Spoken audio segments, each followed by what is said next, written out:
হুম। এটা হয়েছিল কামরূপ কামাখ্যার বাউন্ডারির বাহিরের কথা বলতেছি।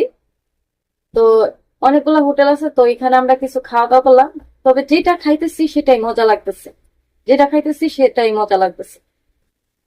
তারপরে আমরা আশেপাশে আরো জিজ্ঞেস করলাম যে আমার দুইটা বান্ধবী বলতেছে মিষ্টি খামুরি আজকে রে।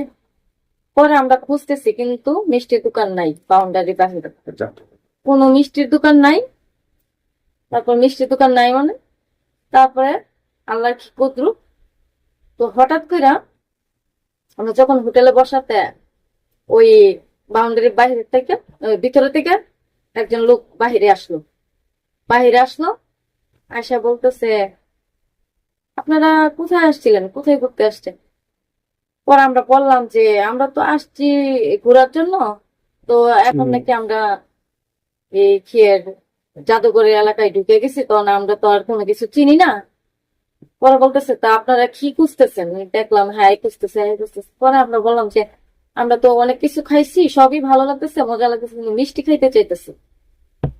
পরে বলতেছে মিষ্টি খাবেন? পরে আমরা বললাম হ্যাঁ মিষ্টি খাবো। পরে বলতেছে তাহলে চলেন আমার ওই বাউন্ডারির ভিতরে, কামরূপ কামাখ্যা বাউন্ডারির ভিতরে অনেক বড় একটা মিষ্টির দোকান আছে, সেই মজা, এটা খাইলে কখনো বলতে পারবেন না।